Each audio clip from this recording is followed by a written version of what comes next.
Tromso is considered the capital of the Arctic. It's one of those places that you arrive here and you just think, wow, you see the bridge, you see the harbour side, you see the busy, bustling city, you feel the polar winds on your ears, and you just think, wow, where am I? That's what I thought when I first woke up here this morning.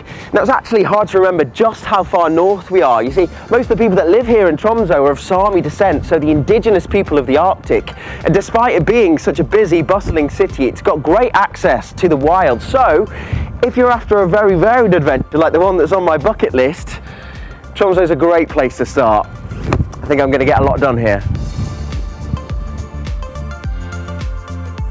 Now, Tromso is a beautiful place from the ground, but I've been told that the way to really see it is from up there. So I'm going to take the Fjellheisen, or cable car, 421 meters above sea level to the top of Storsteinen, which literally means big rock. And from that big rock, I'll see a beautiful panoramic view of Tromso. Now, since I've been here, the weather's been quite changeable. It's snowing quite heavy now, and it doesn't look much better up there, but I'm already here. I've paid the 210 kroner, that's about 25 quid to get up there for that 4-minute cable car ride.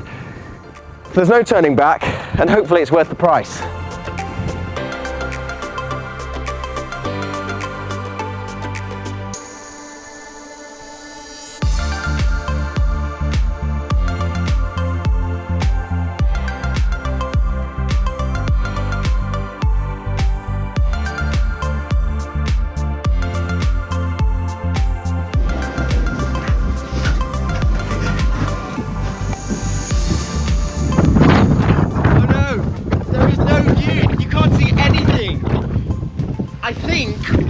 Middle of a cloud. I was hoping to see a gorgeous 360 view of Tromso, but instead all I can see is white.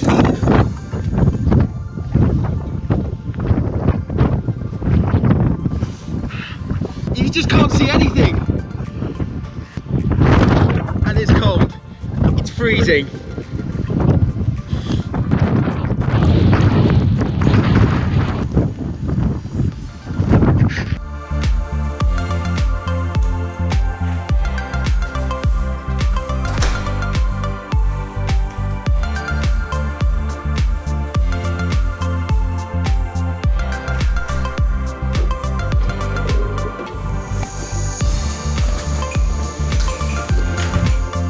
So, the weather didn't improve. We've made it all the way up the mountain and we can't see a thing. It's windy, it's cold, and it's still snowing. But they do say, don't they, that when things aren't going to plan, sit down, take a minute, and maybe eat something. And luckily for me, there's a restaurant on top of the mountain and they've got a few local delicacies. So I've already gone ahead and ordered a reindeer burger, but there's a clipfish casserole that is quite famous around here, and also a moose burger, if you wanted to try that. But I'm gonna go for the reindeer burger.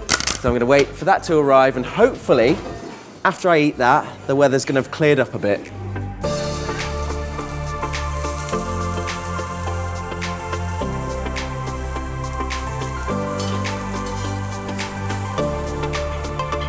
It's big. It's a big burger. Look at the size of it. The first time I'm ever gonna be trying reindeer burger. Oh.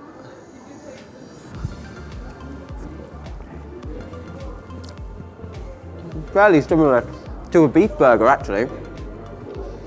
Massive patty, slightly salty, but still really juicy. And I can tell why this is a favourite around here, especially for the Sami people. And of course, the people of Tromso, a lot of them actually come descended from Sami people, the indigenous people of the Arctic. And I can tell why that meat is so popular here. And of course, the rest of Tromso is famous for its food. It's got plenty of bars and restaurants, so many that almost half of Norway can fit into all of them. So this is really the place to come if you want a good Norwegian meal and also experience the wild too, because this is the largest northernmost city in Norway and with great access to the wildlife. And you can even when the conditions are good, see the northern lights. And speaking of the conditions, it's starting to brighten up. So I'm going to finish up this burger and hopefully we can see that view.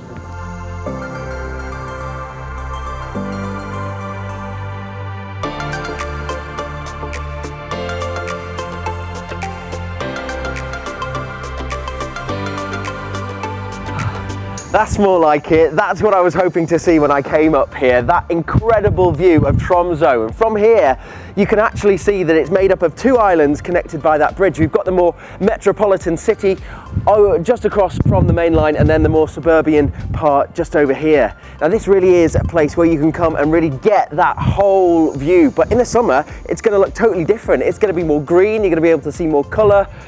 But it maybe isn't somewhere to come if you're not too good with heights. But I think we've proved here just a little bit of patience has paid off in dividends, but it is still very cold. So I think that's enough of this for me.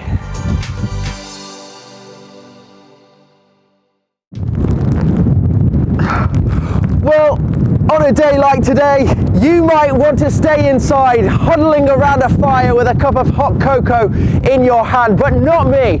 I want the true Norwegian experience, so I want to meet some reindeers. I'm about 25 kilometers outside Tromso, about to meet some of the animals that populate this incredible country, and there are tons of experiences and excursions like this all across northern Norway. And behind me, there are about 350 reindeers, probably all looking for shelter. Now, I'm actually quite surprised by how small these animals are. I guess that the last time I was really focused on reindeers was when I was a child, you know, because they pulled Santa's sleigh, and I've always seen them in pictures and movies, and they've always seemed huge, but they're not. They're actually quite small, and they're fairly timid too. So don't expect a reindeer to come up and ask you for a cuddle, but it will come up to you, however, if you're holding a bucket of delicious reindeer food.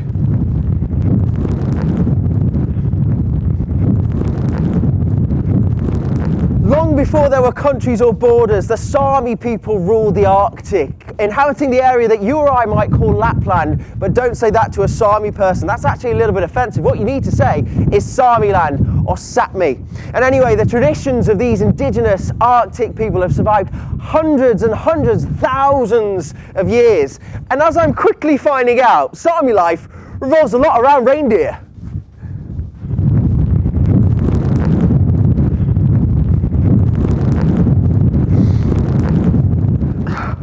Oh, you look sore. Your antler just, oh no, don't hit me with that. You keep that thing well away from me, Mr. Reindeer. You lost your other one, what did you do? Some all that fighting, that is, all that fighting, it's gone off. Come on, come on.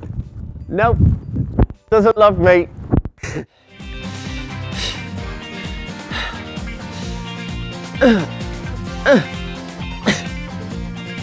It's not comfy, but it'll do.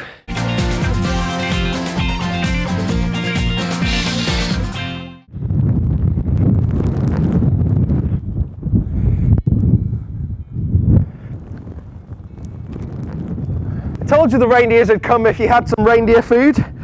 You'll notice on some of these reindeers that they're missing some antlers. That's because they fall off around the spring every year. And Norway is full of reindeers, so why isn't the place littered with antlers? Well, apparently it's because some of the reindeers, especially the females, eat the antlers that they come across. Some think it's because the antlers help to fortify the milk that they give to their calves. But it's a bit weird, isn't it? Reindeers eating other reindeers' antlers. I guess it's only like me or you biting our toenails and then eating each other's. Yeah, that's actually a little bit more strange, isn't it? Okay, well, how about you guys just stick to the reindeer food? It's much more tasty than antlers. There you go, eat up.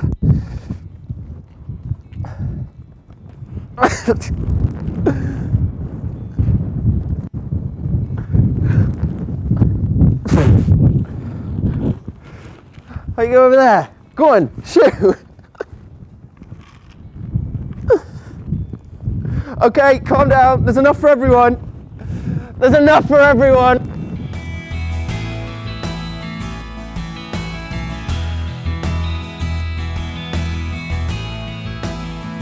The reindeers look like they've settled down a bit now. There's enough food to go around. But I tell you what, that was a bit of an experience, wasn't it? 350 reindeers all battling to get their head in my little bucket of reindeer food, coming at me with their antlers as well. When they came at me with their antlers, I've got to be honest, I did want to drop the bucket and run, because antlers coming towards your crotch is not something that I ever want to replicate ever again.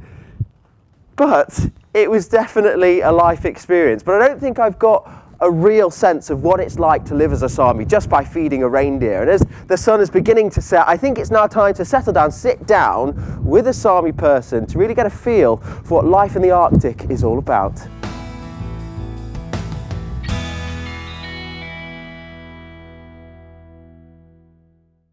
Before there were countries and borders, Sami people ruled the Arctic, and the traditions of these nomadic reindeer herders still live on today. And it's a popular thing to do when you come to this part of the world, to live like a Sami, and that's on my bucket list. And as I'm going to find out, Sami life revolves a lot around reindeer.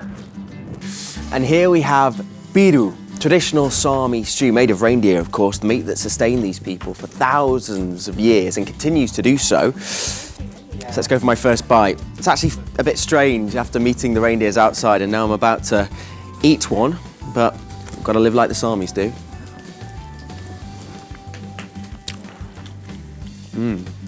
That's really nice.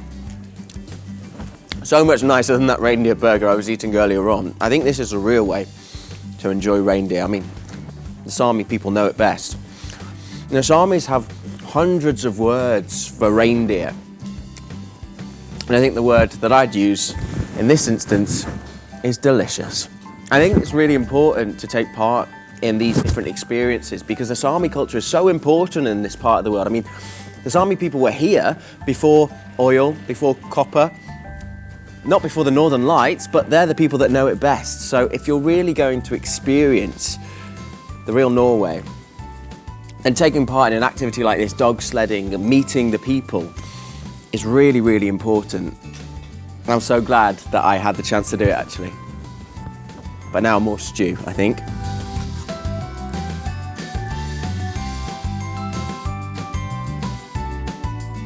So tonight I've been able to meet and then eat reindeer. I was a bit squeamish about that at first, but don't worry, we got over it. And I could really tell from Johan how enthusiastic he was about sharing Sami culture. So what he did is he got us all sat down round a fire and did a big old yoik about the land where Johan keeps his reindeers. And his reindeers as animals were absolutely fantastic, really, really friendly, sharp antlers though. And they tasted great too. Funnily enough, my mum actually makes a stew called lobby with beef instead of reindeer, obviously, that's quite similar to the stew that they served up tonight. So maybe, just maybe, I'm not the first person in my family to meet a Sami.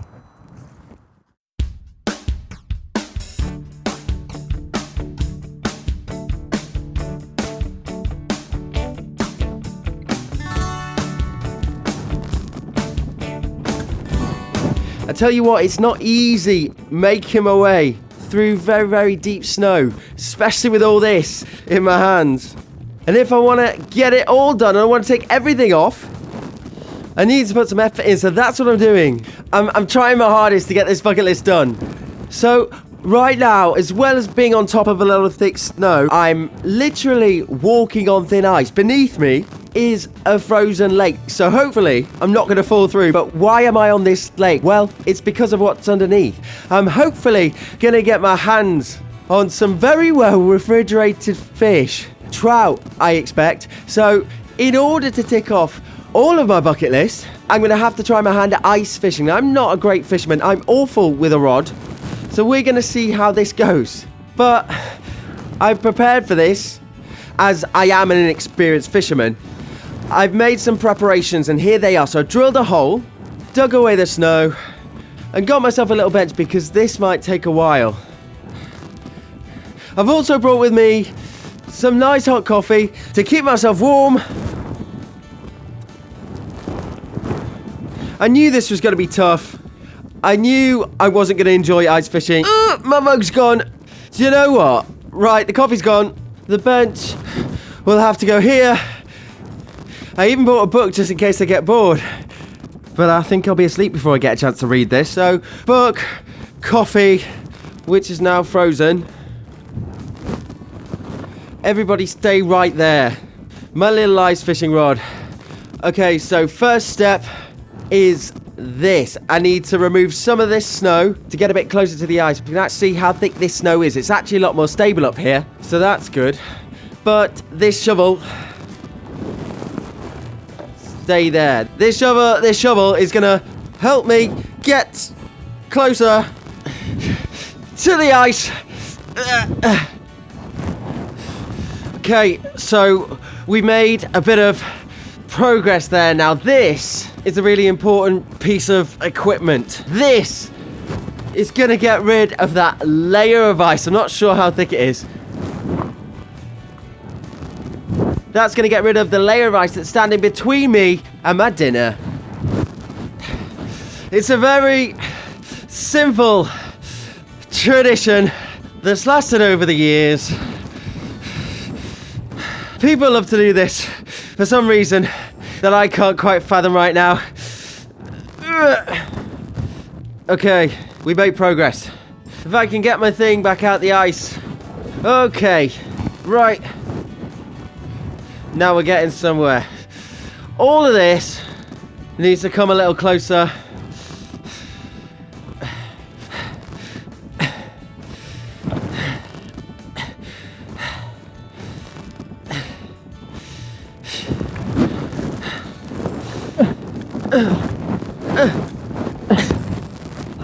It's not comfy, but it'll do. Okay.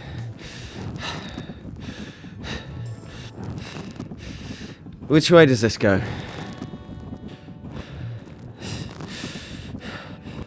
That's it.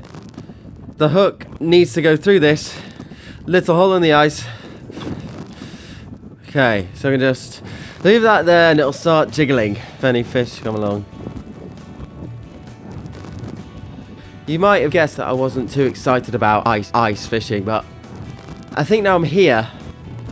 I'm sitting on a frozen lake with coffee that's magically still warm somehow.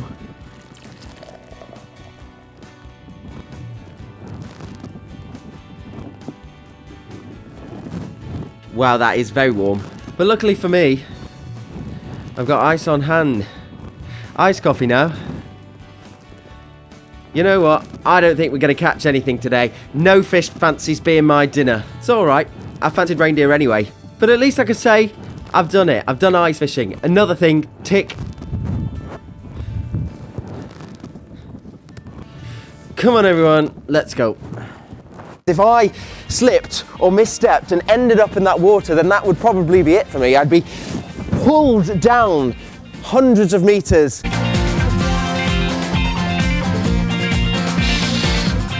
My brain wants to say Bodo, but my heart wants to say Bodø, because that's how the Norwegians say it and they know best.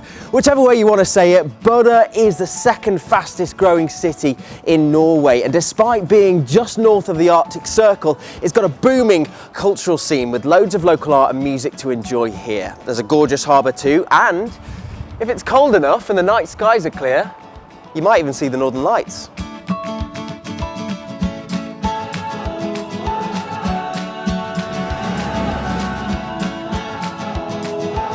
The next thing I need to tick off on my bucket list here in Bodø is something magical which happens in the waters. Now, it's called the Saltstraumen, and it's one of the fastest tidal currents in the world, and it results in these incredible whirlpools of unfathomable strength. And when I was looking up videos of this thing online, I just thought to myself, I have to see it in person. So we're about to head out of the city now to hopefully watch it all take place.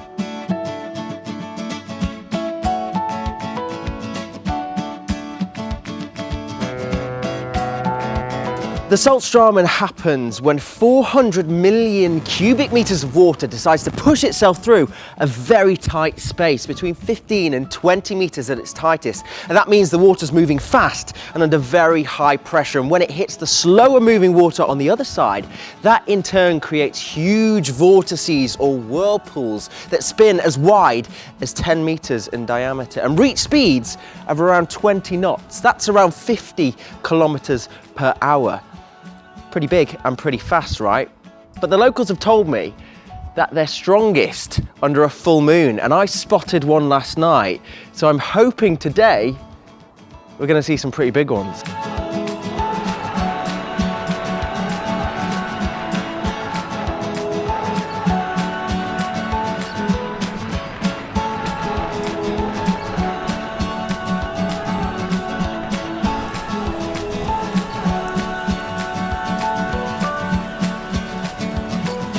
I'm actually going to come up a little bit further where it's safer, because it's only here, this close to the Saltstraumen, that you can really get a sense of how powerful this thing is. So over there you can see the whirlpools taking shape and you can hear it. It sounds like a rough sea on a windy day.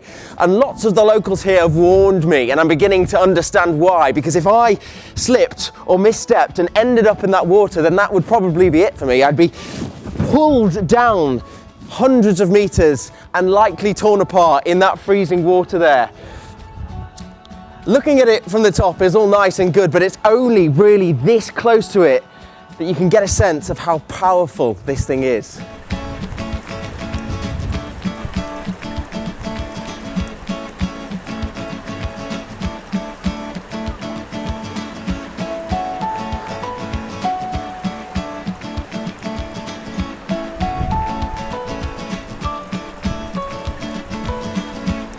Now, because this was so important, I had to make sure I did a bit of planning in order to see this properly. And that's something that you should consider if you want to see the Saltström in all its beauty. So you need to find out when the tide is going to be changing, because as you know, tides change day to day, so you have to look up that information. But if you really want to see it at its most powerful, you've got about an hour's window. So unluckily for me, I had to get up at the crack of dawn, because I really wanted to see this from start to finish, when the water started to flow through to now, when it's getting at its most powerful and more whirlpools are starting to happen over there. But there's a couple of ways that you can see it. You can come to one of the popular spots like I'm doing here, or you can actually get in the water. You can hire a rib and a guide will actually go through and you can see the whirlpools forming up close. But for me, I think here on dry land is just about enough.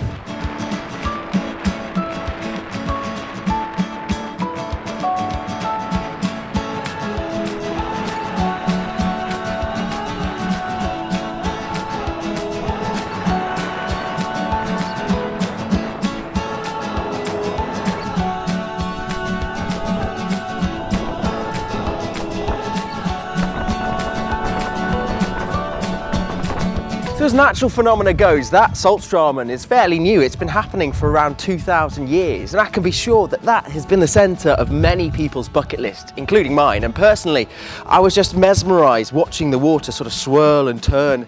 And if I'm honest, I was doing my best to not fall in, which I wouldn't recommend. But that is one huge tick off my bucket list right there. But I think for this one, the tick should look a little more like that.